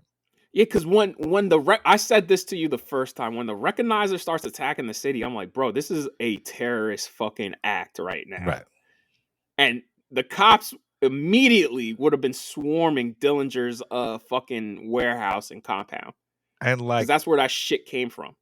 And only 2 fighters, like only 2 jet fighters are yeah, sent. I thought, now that you said that, like, damn, they didn't send no tanks. You know what I'm saying? Fucking no drones. No special right. They would have sent drones first before they fucking sent $100 million aircraft. Right? But also, like, no fucking SEAL Team 6 for some shit that's never been seen in the real world. Yeah, man.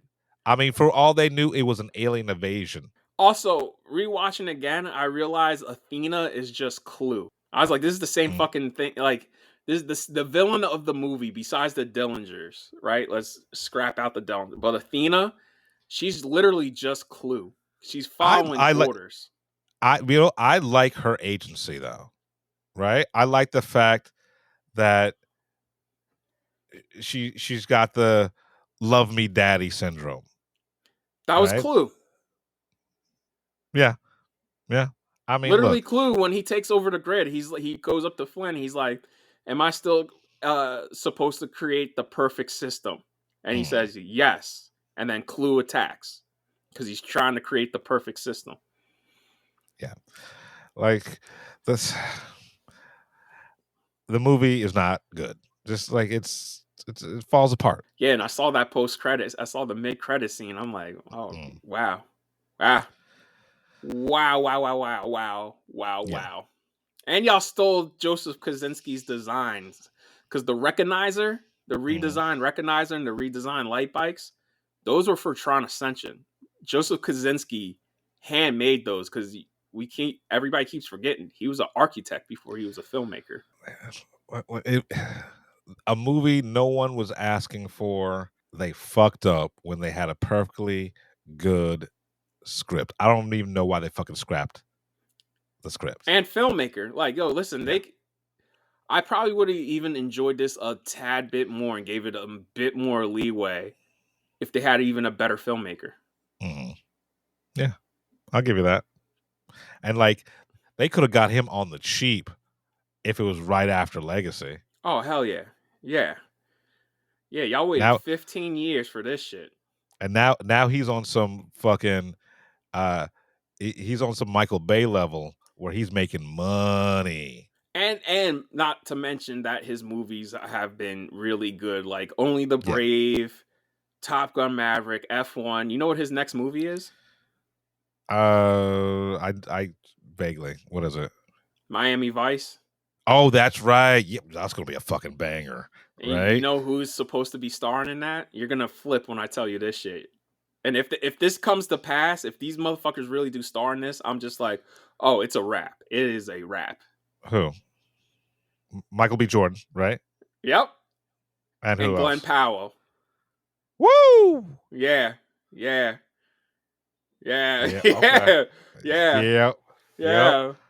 Oh, those two fucking handsome motherfuckers, top down, driving around Miami with like in the air tonight, playing with machine guns, taking down drug dealers. Yo. And human traffickers. Yeah. Yo, listen, y'all fucked up. Yo, like my man's was right there, bro. He was literally in Vancouver getting ready to shoot. And y'all shut that shit down because y'all thought Marvel and Star Wars would save you. Mm-hmm. Marvel and Star Wars were a stopgap, right? Like you Now had look you had a perfectly good opportunity to do an original IP, right? Something that hadn't been around, like something that you hadn't mined to death for the last 40 years.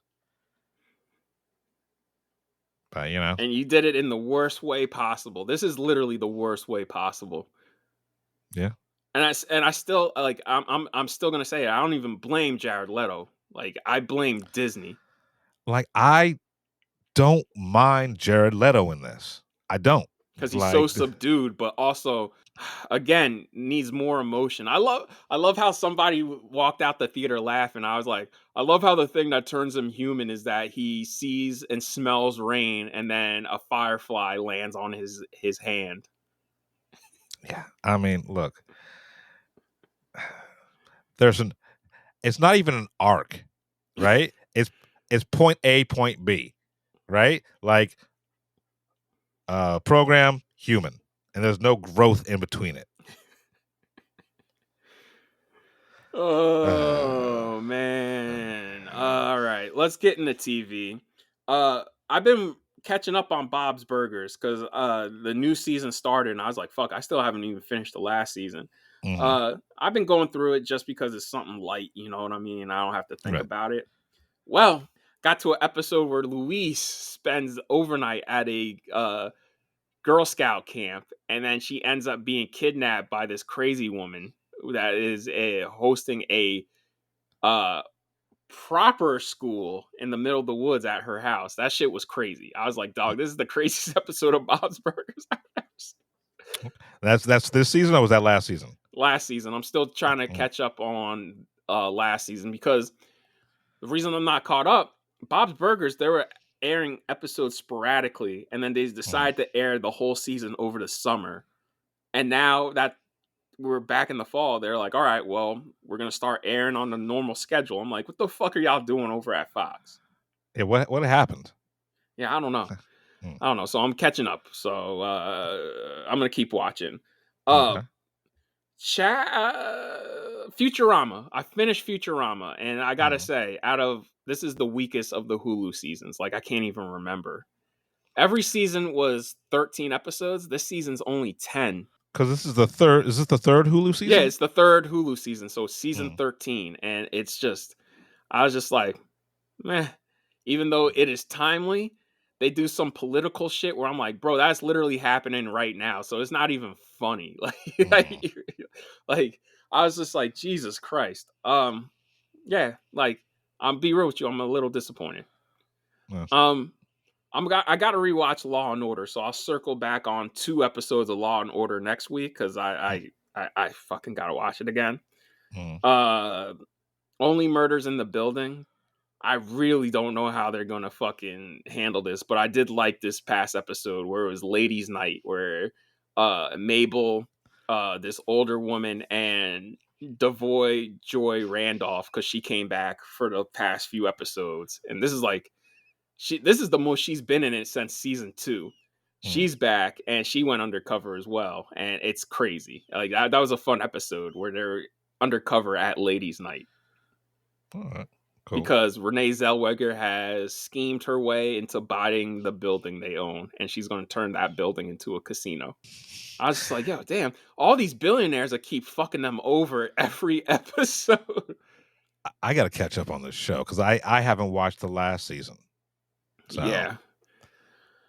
Oh yeah, Meryl Streep, she's back too, and she goes undercover with them as well. I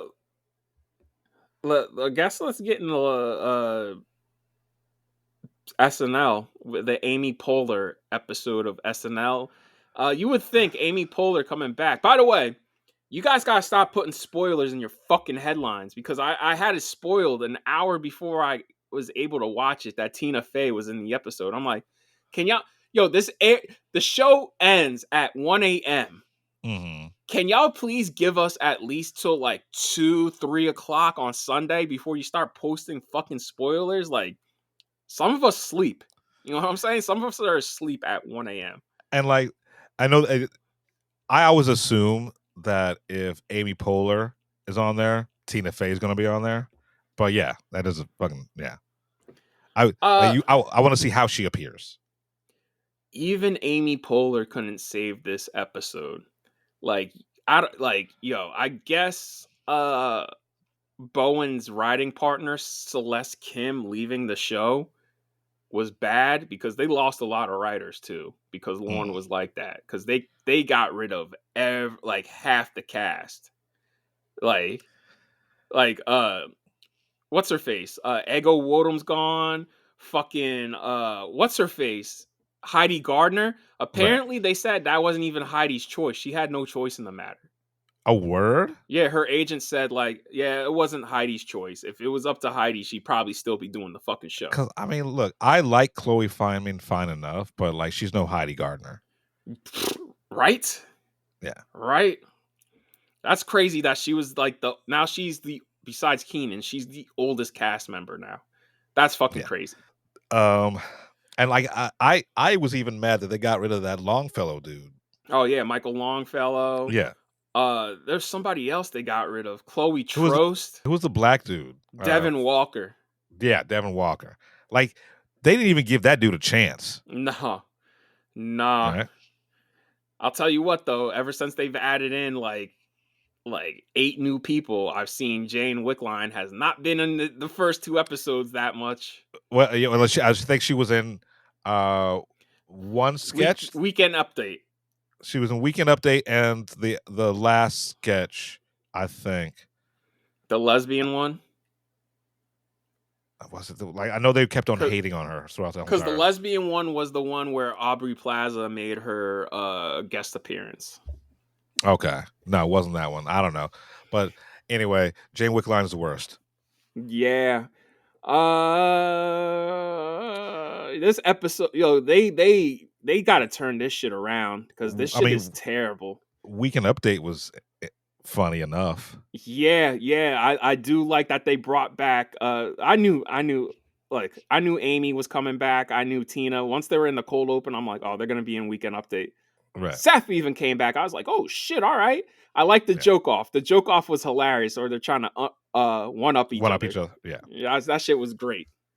Yeah. So like these last 2 episodes, they've been oof. Yeah, man, and even the musical guests, like Role Model, I've never heard of this dude before, and I watched both performances, and for some reason Charlie XCX decided to fucking show up. So apparently that's the thing that he does in his live.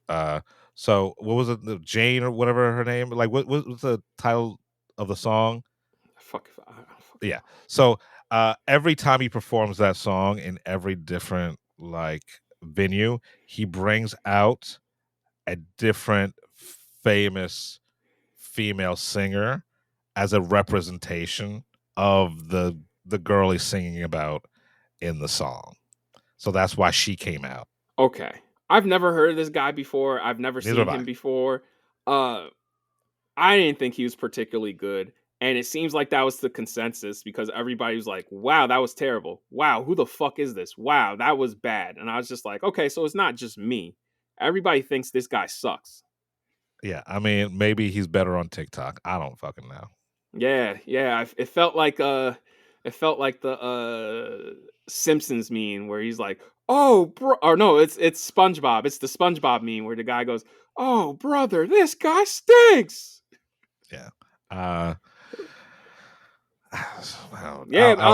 Look. I can't remember who's hosting this weekend, and I can't even remember the musical guest. But like, as far as the musical guest, it's only uphill from here. You know what I'm saying? Like Doja Cat and Role Model. I'm just like, oh man, maybe I'm just old now. But like, if this is what who y'all are booking, I'm like, take me out, man. Yeah. Like I always skip past the musical guests, but yeah, this season it is fucking rough. Yeah, and that's saying something because usually we're like, wow, this episode fucking sucked. But nah, this is a new level of low, man. Like Right. new level. Now I'm just like, huh, maybe Tina Fey should fucking take over the show from Lauren. Yeah, like and like the 50th year was hit or miss, mostly miss. Yes, right. This is every making year has been mostly miss, right. but it's never been this bad, bro. Where even the audience is just silent. Like this bad this early. Yeah. Like the audience usually chuckles or laughs every once in a while, and like these past couple of episodes, it has been silent. Yeah, so I mean, I hope they can right the ship or whatever, or Lauren puts his foot in someone's ass because this is not.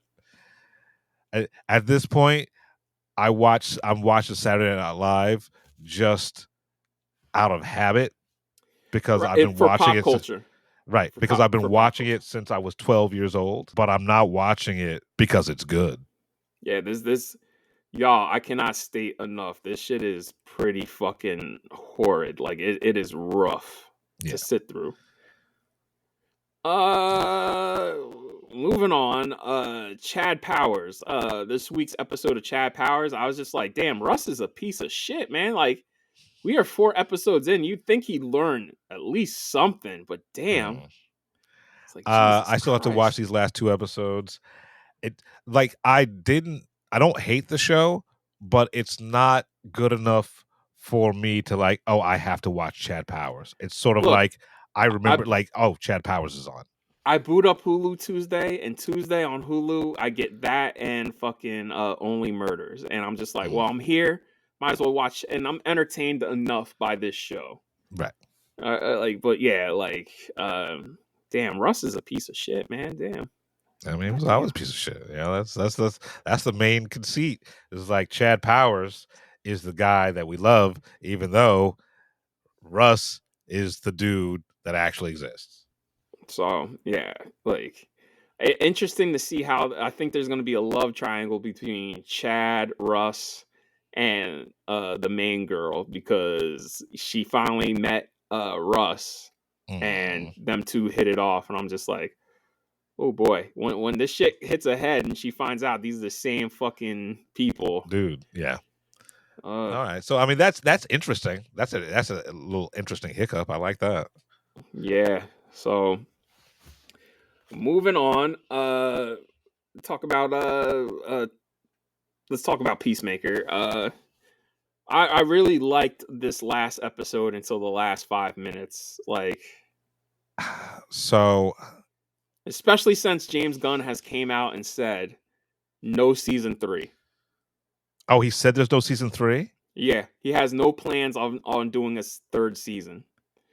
So so people have asked him, so why the cliffhanger? He's like, oh, well, that's just there because it's important for the future of the DCU. All right, so Peacemaker is going to be in all these other fucking movies. Yeah, and I'm just like, man, I don't know how I feel about this because this is why I wanted out of Marvel. And if this is what we're going to do, bro, I'm kind of on the fence now because I'm just like, I don't want to keep watching all this shit just to get resolution for other things. Also, they started their own, like, you know, agency. Checkmate, right. You're right, to help people. And, like, now, like... You're not going to, like, we're not going to go... Follow through on that? Yeah. I honestly didn't like this episode, right? Damn. Well, I didn't like the last half of the episode. Okay. And you and me, I love the show. When it became a glorified montage with that Foxy Shazam song playing in between like it just felt cheap, right? Like you had put all this work into this entire season, and then the last half of this episode is a glorified PowerPoint presentation. Fair. I'm not even going to argue with you.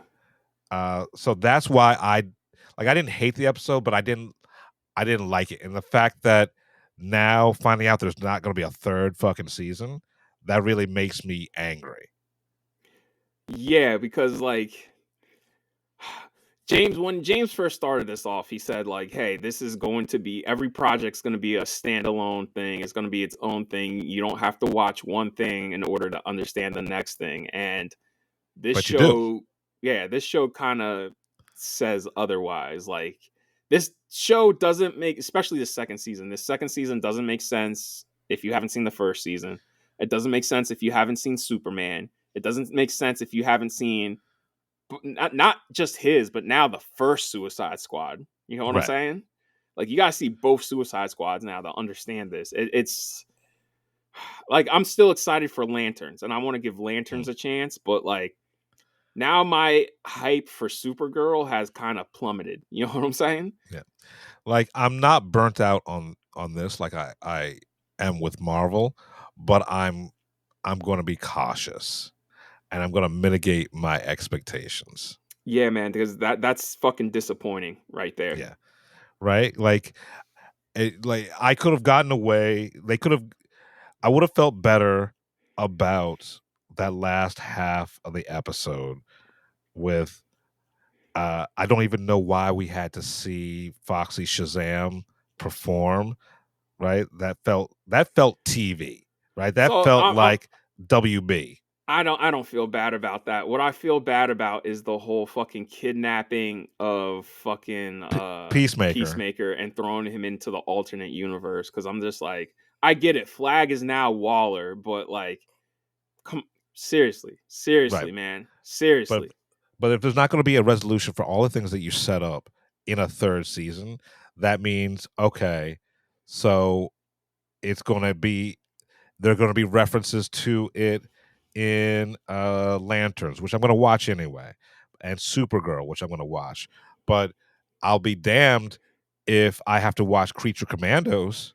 Yeah, I'm not watching to get any sort of fucking resolution. Yeah. What was that? Yeah, I did not like the first season of that show, and I'm not watching the second season of that show. Like that show, it sucks. Like I'm sorry, that show fucking sucks. I'm not watching the second season. Yeah, I did not like Creature Commandos at all, bro. Like at all. Like I was lukewarm on the first season of Peacemaker, but I liked it enough to check out the second season.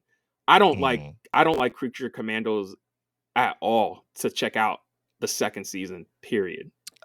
I think I got to the third episode of Creature Commandos. Oh, see, I finished it, and even me finishing, I was just like, no thanks.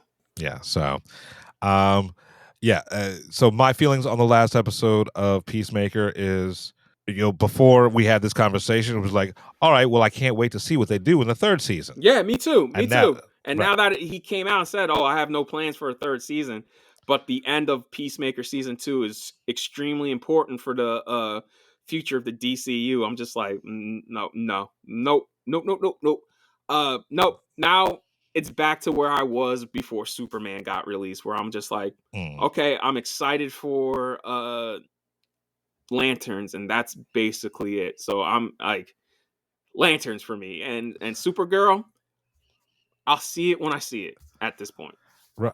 All right. Like Supergirl, I didn't Clayface like her. is next year. Clayface might be interesting. I'm looking forward to stuff that's not tentpole, right? Yeah. Listen, I think the Lanterns, if it turns out right, especially because of all the talent they have behind it, it's going to be pretty hard to top what they do. Right. I mean, True Detectives with superheroes. Yeah, I'm for that. But like in Superman, I didn't like Supergirl. I liked it. You didn't like that she was drunk? So I didn't like this fucking drunk party girl bullshit. Why? It just like that's straight from the comics, bro. I mean, I'm sure it is. I personally did not like it. I'll watch the Supergirl movie.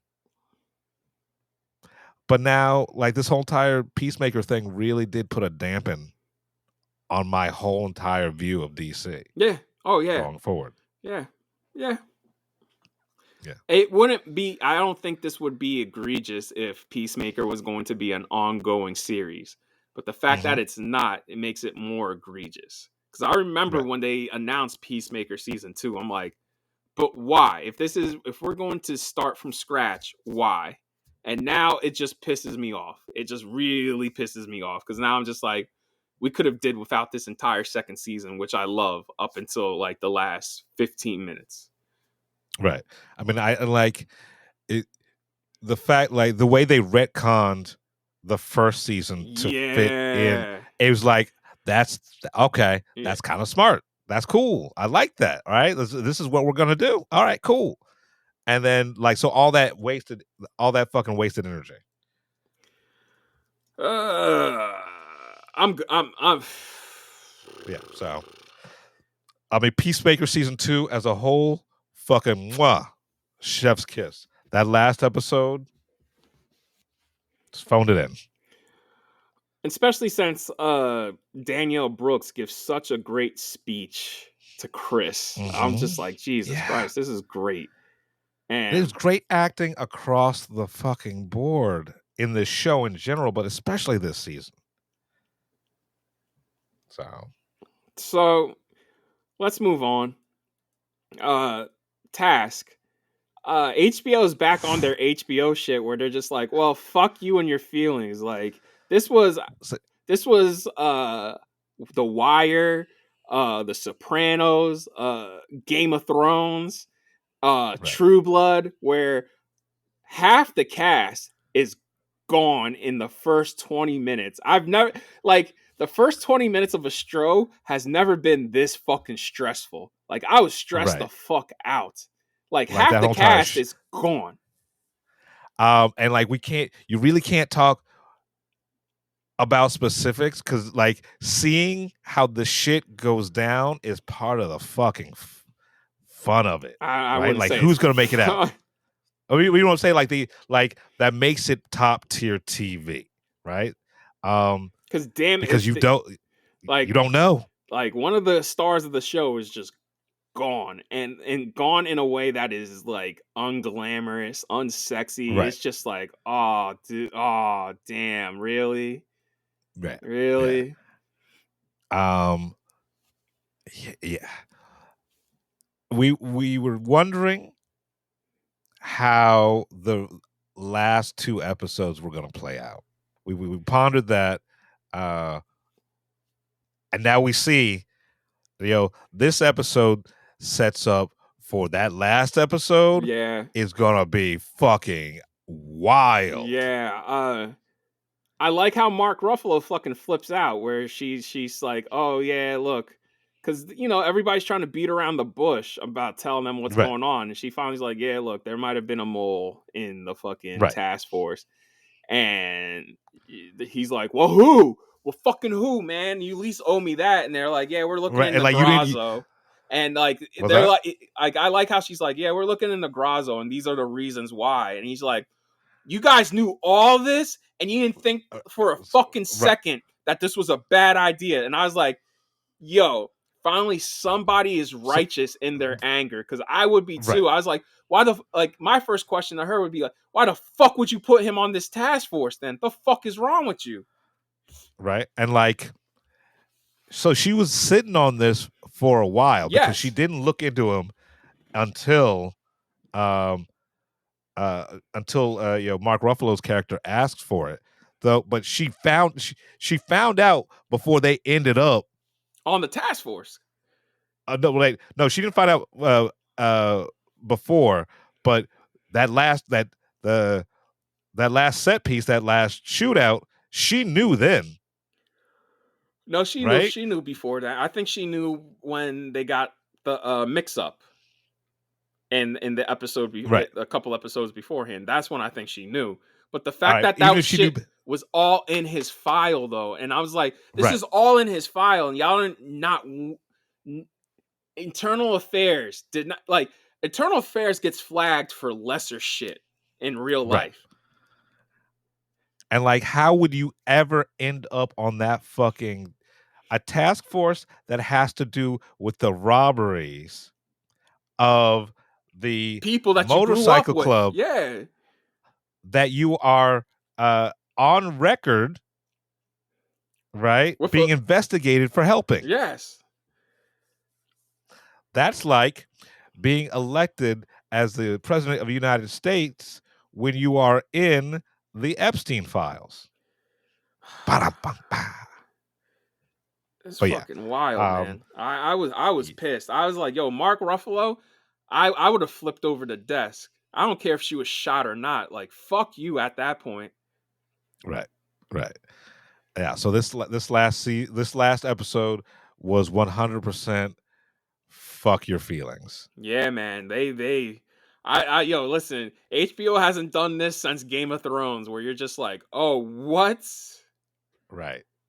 And we're gonna give you until next week to watch this shit. Oh yeah, because then we're gonna spoil the shit out of it. Because it's the season finale. Excuse me, not even season, Series. series. Because Right. this is a mini Yeah. series. Like, damn, bro. So- like, yo, one of them, like, yo, because of Grazo, like, mad people fucking died. Like, Yeah. shit, man. So now it's just two people because the task force got shut down because of this shit. So now there's the two people now, including Mark Ruffalo, are looking to bring down Grasso, and rightfully so. Yeah.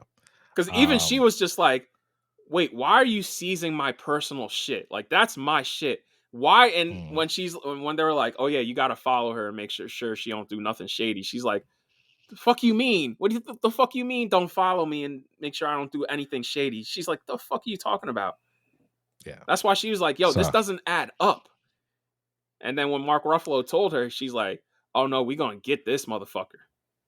Yeah. So this last episode is gonna be woo boy. Yeah. Tom Periphery. How do you supposed to say Tom his name? Pelphrey. Tom Pelphrey. Emmy nomination. Yeah. Emmy. Yeah. He needs to go for lead. Yeah, lead. Because even this last episode, he I thought the last episode he was fantastic. This episode fucking murders it. Yo, and then the biker's gonna, like, in the preview for the next episode for the finale, the biker's gonna go after the kids. I'm like, yo, leave those motherfuckers alone. Like, at this point, look. you are, like, the dude who runs the biker gang was telling him, like, we're getting the fuck out of here. And he's like, no, we're getting it. And I'm like, bro, you brought down so much heat on them. I'm surprised my man didn't immediately turn around and shoot him. But like, there is a kill order on him anyway. Remember in third episode when the lead biker dude met with the rep from the larger club and it's like, it's going down Friday, right? All this shit that happened this last episode has been on Thursday. Wait. So not the lead dude who's starting to grow a conscience, but the other scumbag. There's a kill order on the scumbag. Yeah, there's a kill order on the scumbag. They need to execute that shit now, bro. Like, the fact that, like, he fucked up because now everybody and their mom knows that they are responsible for that whole shit. So, like, the FBI is coming after them, the state police, and now they have outside forces who are just like, yeah, there's heat on you, so we might have to take you out ourselves just so we don't get caught up in this shit. Right. So, like I said, this last the fact episode, that he's going after the kids, does he not think that, like, hey, maybe the cops might be watching these kids? You know what I'm saying? Well, I mean, because we can't.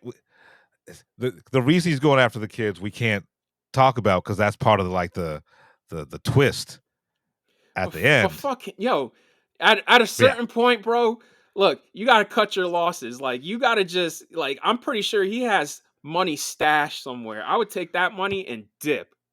But here's the thing. I think he has a feeling he knows he has a kill order on him. So the only way for him not to die is to get that fentanyl, which is like, how much was it worth? Like $1 million. It was like what, 20, like that $1 million worth of fentanyl to be like, all right, I'll trade this for my life. Because that's the only reasoning I would have for him not to cut and run. Yo, like, somebody's gonna take, like, Yo, somebody listen. There's too many people who are fed up with this nigga. Where I'm just like, bro, you need to disappear and disappear like yesterday. Like I would have been in Canada by now, me personally. Yeah, but Canada on a plane to like fucking either Argentina or to like fucking Nice or somewhere. Fucking good. Live like a king in Cuba. Like Marcellus Wallace says, I'll be hiding in a bowl of rice in Indochina. All I know is my ass would not be in the tri-state area. Yeah, no, like nowhere near nobody who could confuse me for another motherfucker. Like, oh, you look like, no, I don't. I would shave that goatee. You know what I'm saying? Start growing hair. Man, I'd fucking get a tan. Yeah, hell yeah. It's like, yo, listen, nobody would hear from me for at least a year where I'd be like, yo, listen, sorry, but like, I'm okay. Can't tell you where I'm at. Just know I'm good. Like, not even a year. Like, you gotta give it like 3 years for a motherfucker. Because if a motherfucker really hates you, it's gonna take 2 years for them to not hate you as much, and 3 years for them to like, all right. No, man, you just I drive. About you. You drive to, you fly. What I would do is I would travel to a city, mail a postcard, and then travel back. And that city would be 2 hours away. On some, isn't that how they did it in the Running Man book? And I think that's how that nigga did that. In Heat. That's how Chris was getting away. He was going to a town 2 hours away to contact Charlene. Oh man, so Task. Whoo boy. Yeah, man. Wow. Old HBO back. Just as painful as Adriana, just as painful as Michael, just as painful as Ned, just as painful as the Red Wedding. You know what I'm saying? Just as painful as Wallace in the first season of The Wire. Oh man, Wallace. Like, yo, yeah. HBO's back on like, oh yeah, like all your favorites are gone now. Yeah. Also, Mark Ruffalo fucking up though. Like when he brought that kid home, and his daughters are like, "Yo, what the fuck are you doing?" Even I was like, "Yeah, what the fuck are you doing, dog?" I get it. I 100% get it. This kid, this little fucking soft ass sweetheart kid, right? He needs some positivity in his life, and also he's replacing. He's getting a second chance with the son that's in jail. You think right? Like a second chance, like a do-over. You think he's gonna bring him home? No, that kid stayed in jail. How you think the sister's gonna take it? I mean, fucking not well. not well. But even she knows. Like even she knows, like this kid can't be out on the street, especially if he's not taking his medicine. Yeah, that, like I said, that was just. Everybody's just a victim of circumstance in that situation. Yeah. Y'all are just circumstantial victims, bro. Like nobody's really wrong there. Like everybody in that family is justified in their feelings. Like I can't get mad at any of them for the way they're handling the shit because it is fucking complex. Yep, and messy. Yeah. Let's get into our main review. We're the Film Blurs. I'm Brandon Norwood, and I'm the motherfucking protagonist. I'm the protagonist. I'm Jeff Stewart, aka He Who Remains. Don't come at us. It's just fucking movies. You've been listening to the Film Blurs podcast. Man, I just love what you guys do, man. I never miss an episode. It's the best. It's my favorite podcast. Follow Jeff on IG on MindFireXL and Brandon on Twitter at BJN Tweets.